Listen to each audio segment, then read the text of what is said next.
اچھا کمال یہ دیکھیں، کمال یہ اس بات کو یوں آگے بڑھاتے ہیں اور اس میں تھوڑا سا تنانی صاحب میں چاہتا ہوں آپ بھی اپنا انپٹ دیجئے۔ ایک تو یہ کہ صحابہ کرام رضوان اللہ تعالیٰ علیہم اجمعین نے تو جو دیکھا منوان عمل کیا اس پہ آگے جا کے انشاءاللہ ہم بات کرتے ہیں۔ ہم تو وہ لوگ ہیں کہ جو بن دیکھے ایمان لائے نا، اور ہمیں تو یہ کہا گیا ہے کہ کرنا ہے، یہ ایمان کا حصہ ہے۔ احادیث مبارکہ تواتر کے ساتھ اس حوالے سے رہنمائی کرتی ہے اور زندگی کے کسی شعبے کو چھوڑا ہی نہیں صاحب، آپ فالو کرتے چلے جائیے، کامیابی کے مدارج طے کرتے جائیے۔ بتائیے جی جنید صاحب، بالکل جو ایمان ہے، جیسے ڈاکٹر صاحب نے بڑی خوبصورتی کے ساتھ بڑی جامعیت سے اس کو ایکسپلین کیا، ایمان اس وقت ہی مکمل ہوتا ہے جب آپ صلی اللہ علیہ وسلم کی اطاعت اختیار کریں۔ بالکل ٹھیک ہے۔ آپ صلی اللہ علیہ وسلم نے ارشاد فرمایا کہ میری امت میں سے ہر شخص جنت میں چلا جائے گا سوائے اس کے جس نے انکار کیا۔ اب انکار کس نے کیا؟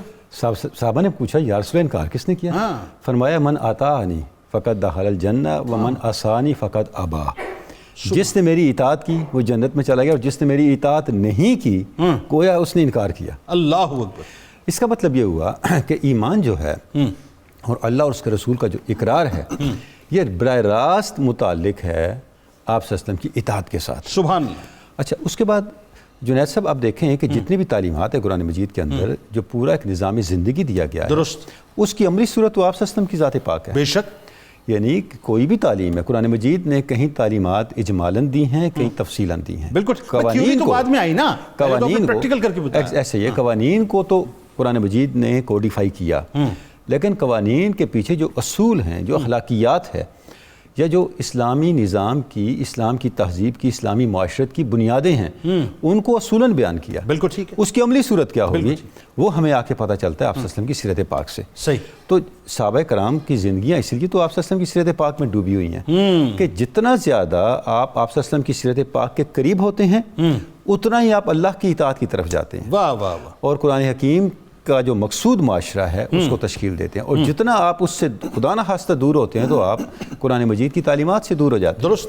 تو اس کا مطلب یہ ہوا کہ آپ صلی اللہ علیہ وسلم کی جو اطاعت ہے وہ ہی بنیادی طور پہ اللہ رب العزت کے احکام پر لبیک کہنے اور اللہ رب العزت کے احکام کو ماننے کے مترادف ہے۔ ٹھیک ہے۔ آپ صلی اللہ علیہ وسلم نے ارشاد فرمایا کہ ایسا نہ ہو کہ تمہارے درمیان کوئی شخص بیٹھا ہو، پیٹ اس کا بھرا ہوا ہو، تکیہ لگا کے بیٹھا ہو اور کہا ہو جو قرآن مجید میں ہے یہی کافی ہے۔ نہیں، میں تمہارے درمیان قرآن مجید بھی چھوڑ کے جا رہا ہوں، مجھے قرآن مجید دیا گیا وَأُوتِیتُ مِثْلَهُ، اور مجھے اس جیسی ایک اور بھی سرچشمہ ہدایت تمہارے لیے دیا گیا، اور وہ میرے فرامین ہیں، میری احادیث ہیں۔ اللہ، یعنی آپ صلی اللہ علیہ وسلم نے بہت پہلے اس سے وارن کیا ٹھیک ہے، کہ ایسے فتنے پیدا ہو سکتے ہیں واہ، جہاں ان فیوچر لوگ قرآن مجید کے عملی معیار کو آپ صلی اللہ علیہ وسلم کی ذات کو قرار دینے کے بجائے قرآن مجید کے بارے میں اپنے فہم کو معیار بنا فہم کو بیان کریں گے اور تفسیر میں رائے بھی شروع کر دیں گے، اسی پہ کھڑے ہو جائیں گے۔ اب دوسری بات یہ احادیث کو معاذ اللہ ڈینائی کرنا شروع کر دیں گے۔ جب آپ صلی اللہ علیہ وسلم کی ذات کو آپ معیار نہیں مانتے تو تبھی تو حدیث کا انکار شروع ہوتا ہے۔ بالکل ٹھیک۔ دیکھیں، جب آپ قرآن مجید پر عمل کرنے کے معیار کے بارے میں فیصلہ کر لیتے ہیں کہ سٹینڈرڈ کیا ہے، بالکل آپ کا فہم سٹینڈرڈ نہیں ہے، حضور کی ذات سٹینڈرڈ ہے، اب لازمی بات ہے کہ آپ نے حضور کی سیرت کی طرف آنا ہے۔ درست۔ کہ معاشرت میں، معیشت میں، سیاست میں، فلاں معاملے میں آپ صلی اللہ علیہ وسلم نے کیا معیار دیا، کس طرح ان تعلیمات پہ عمل کیا، لہذا پھر آپ نے اس کو فالو کرنا ہے۔ بالکل ٹھیک ہے۔ تو اس کا مطلب یہ ہوا کہ قرآن مجید عملی صورت میں حضور کی ذات کا نام۔ بالکل ٹھیک۔ اچھا، کسی گوشے کو چھوڑا نہیں۔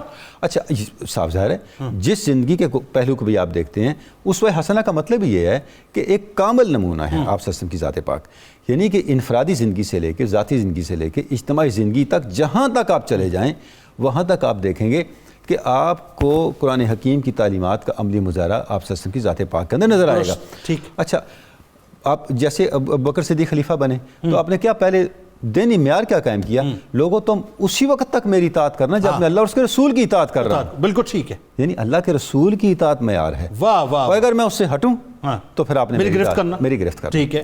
یعنی تمام صحابہ کرام کا یہ معمول رہا، جو امیجیٹ لوگ تھے جنہوں نے قرآن مجید آپ صلی اللہ علیہ وسلم سے سیکھا، درست، اور اسلامی زندگی کو، اسلام کے پیٹرن کو، اسلوب حیات کو آپ صلی اللہ علیہ وسلم کی زندگی سے سیکھا، اور حضرت عمر فاروق نے صحابہ کرام روانہ کیا تمام جگہوں پہ احادیث کی تبلیغ کے لیے۔